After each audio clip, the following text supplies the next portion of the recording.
Yo, what's going on guys? My name is Ryan. I'm the founder of Habits of the Few. We are a content agency here in Australia. I'm 19 years old. I currently go to uni. I'm studying law and I'm a very big AI person and I love content. Work with $1 million founders. That's basically my intro. But I wanted to talk about in this video how I, as what once was a solo founder for the good part of 2 to 3 years basically, and up until about the last 3 months, now building a small internal and external team that we can now leverage in the agency. And of course now with AI as well, how I'm embedding AI into my agency, how I'm using it as a content agency for one, how I'm using it as a solo operator at core, and how I'm enabling my team further with AI. So I want to get straight into it. I think every organization right now is looking at how can we deploy AI, how can I use AI? I think there's a lot of stuff going around. This is a perspective of me. Obviously it's very subjective. So firstly, before we get into it, if you've ever played with AI, you know there's kind of like levels, I guess. So it's like level 1 would be, ChatGPT, talking with it in the chat window, whatever, maybe messaging Claude, asking it a question. Level 2, potentially you're doing like co-work, or I think ChatGPT call it work now, whatever it is. And then you're potentially moving into level 3 where it's like Claude Code, agents, et cetera, et cetera, et cetera. Most people probably sit between 1 and 2. Level 3 is where I operate at, and it's where most people should be operating at, especially if you run a business. It's going to be the highest level that you can pull. Now, I have the privilege, and like my agency works with some of the biggest founders in Australia, for example, and it's a very consistent theme across the board in terms of what are they doing in their business to pull levers with AI, how are they using it. It's very consistent across the board. So this is kind of the playbook from me, from them. I learn a lot from those people as well. So let's get right into it. Basically, the best way to think about AI is skills. If you haven't heard of skills, we're going to jump straight to just where you should be. Ignore everything. Right now, you're going to go download Codex, Claude, and you're going to start using Claude Code or Codex. It's just called Codex, which is basically ChatGPT's Claude Code version. Now, if you have a second computer, I recommend you have a VPS or a second one if you want to run agents.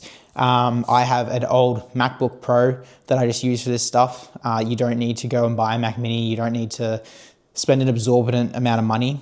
Just get something separate to host kind of like your agents on if you ever want to move into Hermes, which we'll get into a little bit later.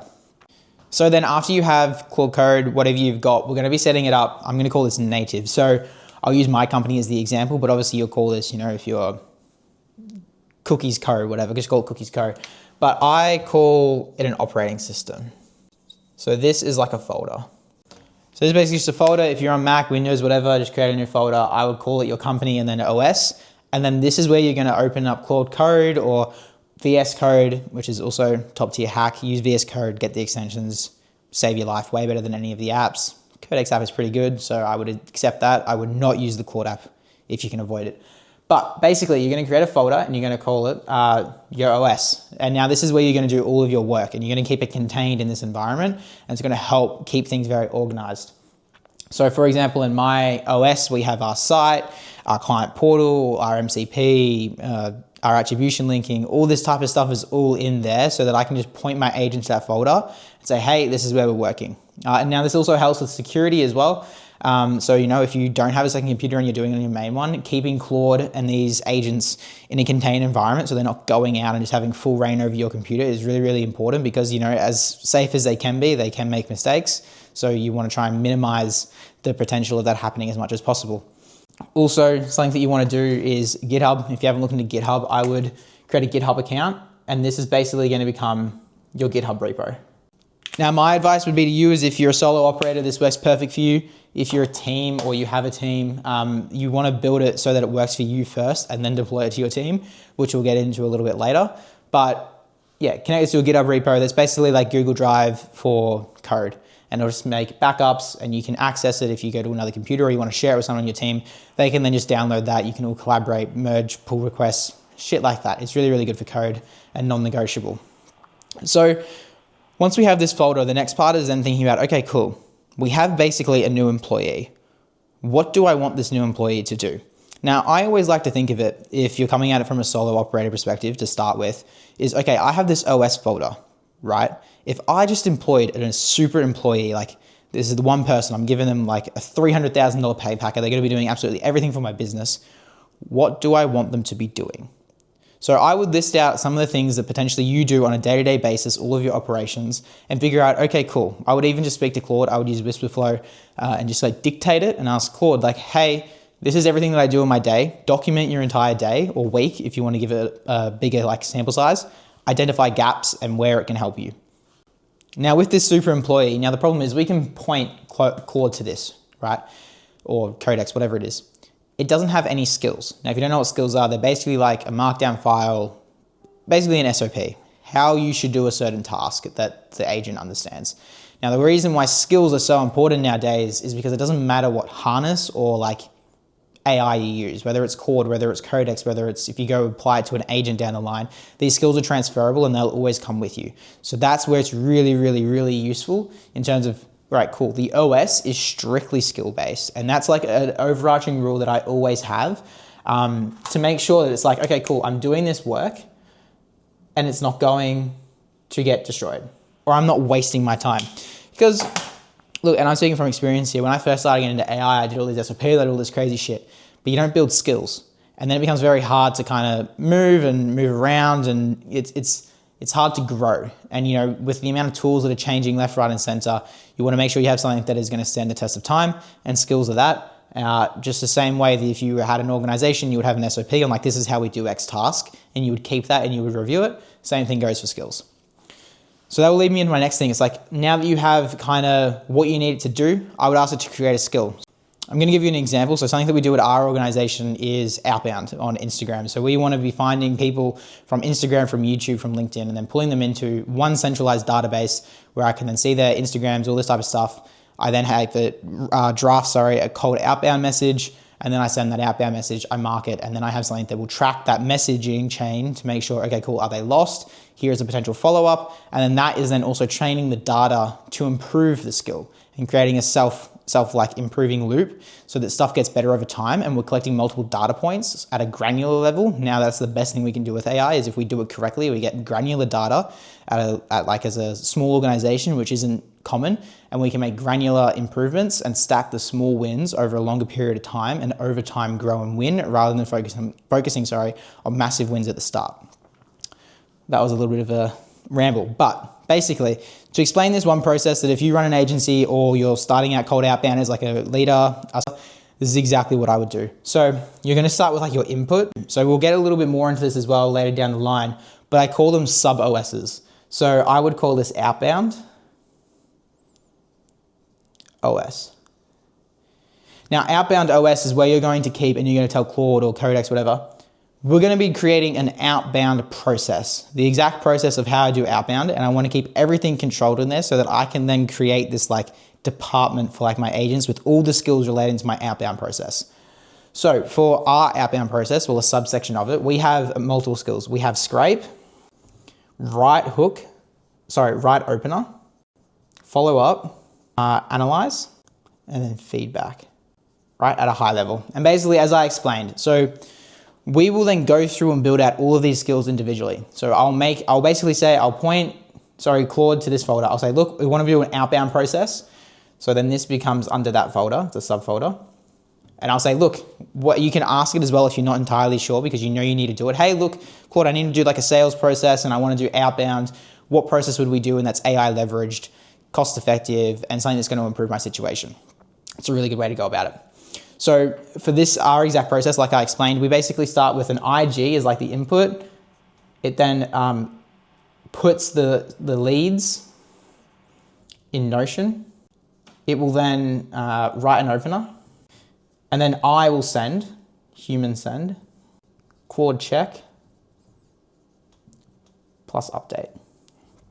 So to explain this, basically we have this scrape skill. And now this scrape skill is something you'll probably hear is like, I woke up and my Claude agents were working 25 million hours last night and they did X, Y, and Z.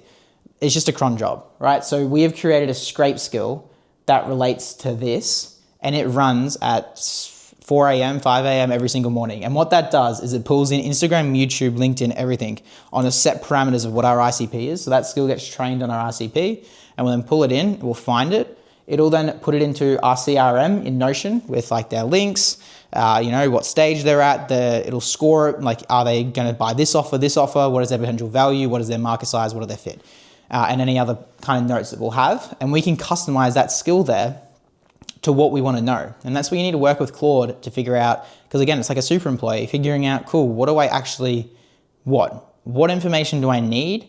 But then also, what information do I want? And then finding that happy balance. Then, like, we have this other skill. So this will run at 6 a.m. or whatever. And then once it has the leads, another skill kicks off and we'll write the opener based on the information collected from this. This write opener will then give us like a starting point. I wake up, I send it, and then we have another agent that will do a follow-up. And that checks my Instagram messages and then we'll basically cross-reference it to the lead to be like, okay, cool. Well, this was a lead that I created today. Have they sent a message? Has like Blake sent a message to him or someone on the sales team? Have they replied? Have they left on scene? Whatever. There's a matrix for scoring it. Is it lost? It then will move to like, do I do a follow-up? Cool. Well, this is the follow-up that I would do. So that means that we can track the hook openers. We usually have an A, B, and C, split testing the hooks to figure out which one is working for data, again, figuring out which angles, having a hypothesis so that we can figure out, cool, this works, this doesn't work, and then refine it over time. This is the feedback loop here that you really need to be implementing in every single skill so that stuff just gets better over time.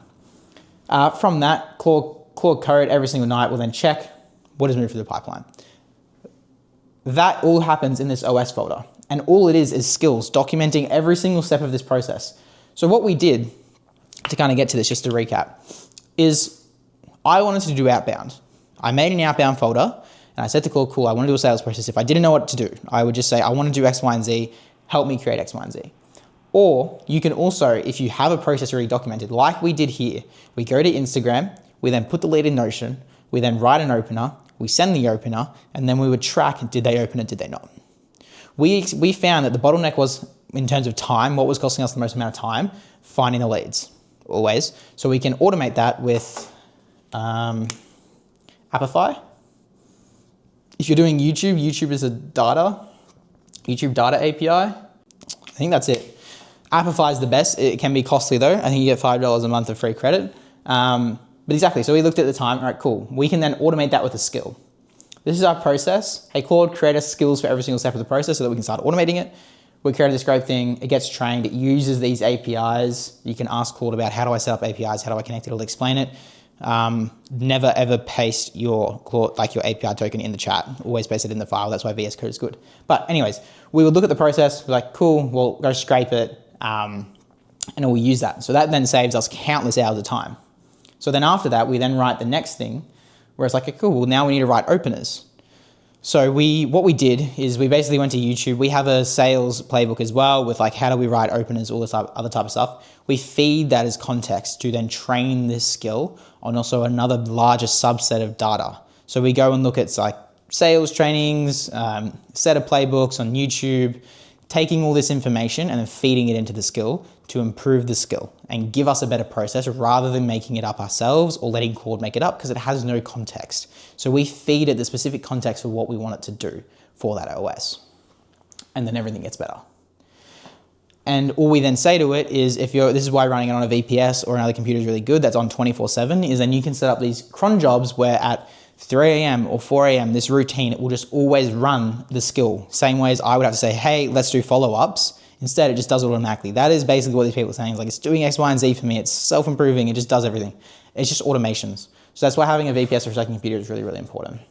But this is a very good example. It all just falls under this Outbound OS, and that's where all the skills get housed, and it separates it really, really clearly. Nothing gets done in here, but we end up with a bunch of skill MDs that we can then share to our team. So let's say I'm now a solo operator, and this is how I've gone about it. I want to bring another person on to do sales. I would then give them the Outbound OS, and it was then documented it. It's got all the processes, all the skills. It's there. I just say, hey, look, plug this into your Claude, get it to explain it to me.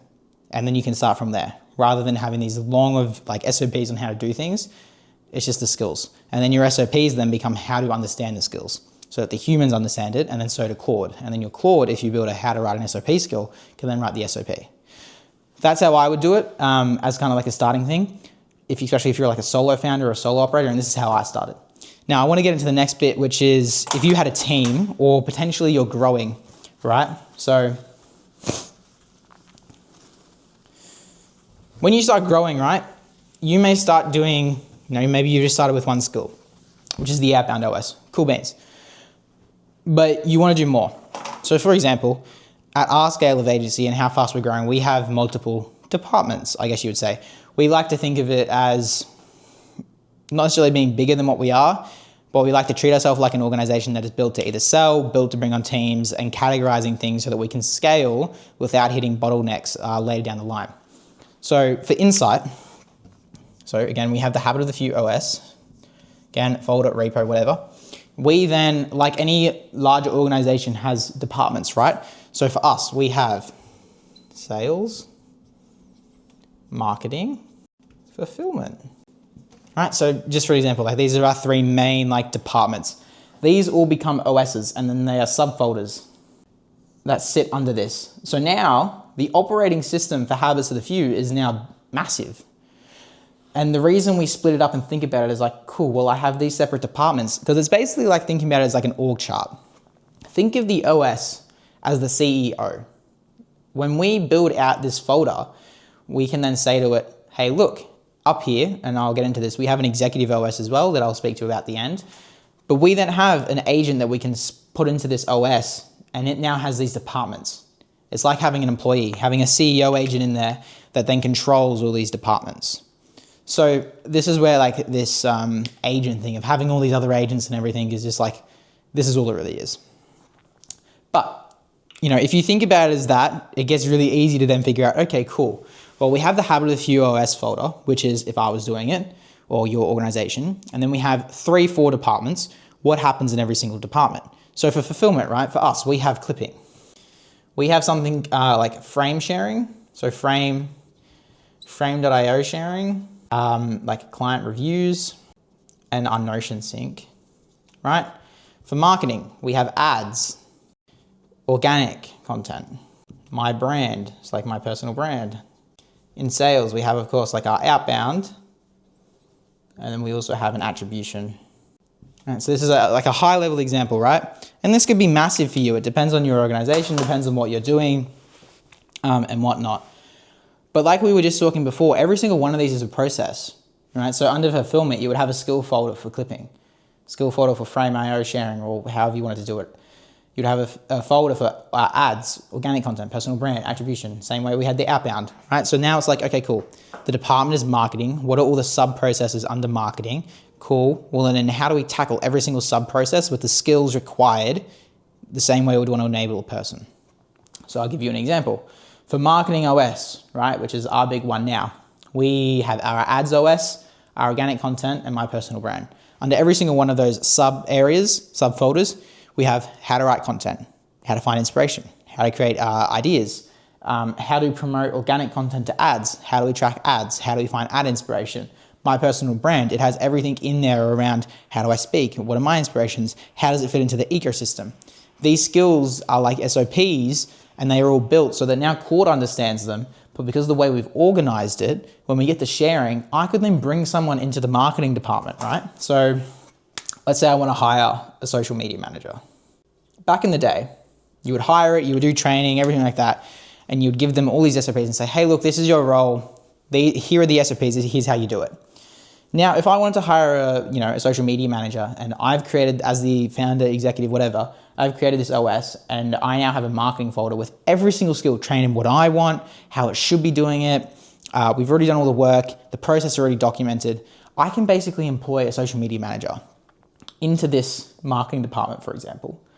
And rather than just pointing them to blank SOPs and them having to learn, because this is why AI proficiency is so important, I can give them access to either this folder or an agent, and we'll get into that a little bit down the line, but I can give them access to this, and they basically now already have been equipped with all these skills, because then our agent, our Claude, our Codex, whatever, also has insane knowledge. So then this person's job has basically changed now to not even necessarily doing the task, but the creative thinking or understanding how it all works.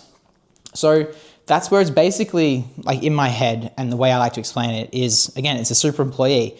If I, at the top of the food chain as a founder, create these departments, create how everything should be doing, and enabling a good baseline, if I bring in someone here, their job now is to help improve and build this out. But I've already done the majority of the work, right? It's not like I'm having to start from scratch, that we hit these scaling bottlenecks. So training becomes, and hiring becomes a different process, rather than just, looking for someone to then, create ads or something. I don't really know. They now take your role over in that department in running these skills that you've already made and improving the skills.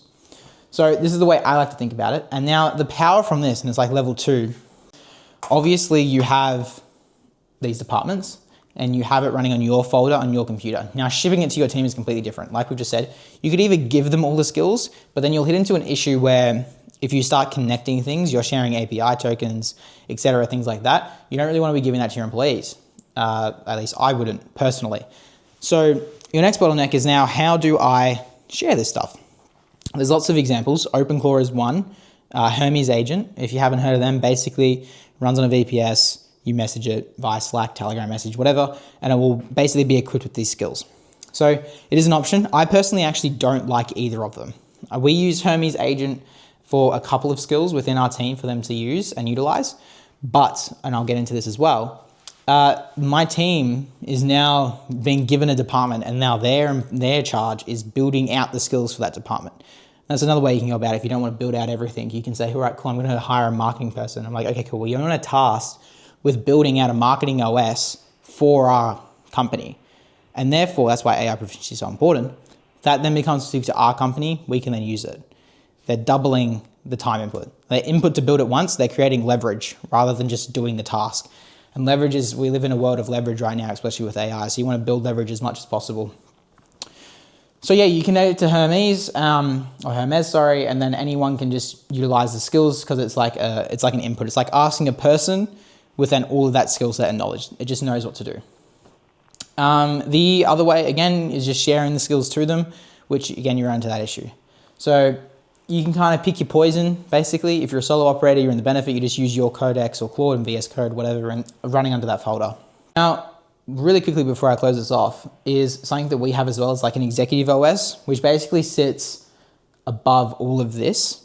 And as a solo founder, it's the greatest thing I ever did. It was basically like creating a board of directors. So I picked people inside my industry, outside my industry, think like Alex or Moses, these type of people. I then train them on a lot of information that they put out into the world, and I can then ask them a direct question, and then they help me make decisions or give me advice to some degree around how I should build this out. So I needed to build a sales OS. I deployed Alex and Mosey into it. I was like, okay, cool, help me build a sales process. It's then trained on all of the sales stuff to then help me build out that department with skills first. Same way if I asked Alex, how do I build it out with people? Instead, now I'm building it out with skills.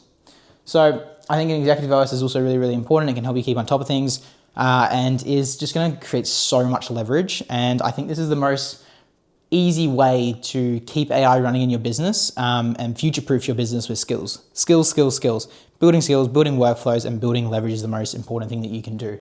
Yeah, so I hope this made some sense. I hope this can provide some value if you're a solo founder or, maybe you've got a small team. This is how I would set it up, and it's working pretty well for us at the moment. And it's also working for a lot of other entrepreneurs that I know in terms of the mental clarity, because it really just simplifies how AI should be working to a lot of people. So yeah, if you're a founder or you're an entrepreneur and you want to chat, maybe we can help you with some content. I think there's a link to our website down below. Go through, sign up. Our team will get in touch with you and we'll hopefully sort something out.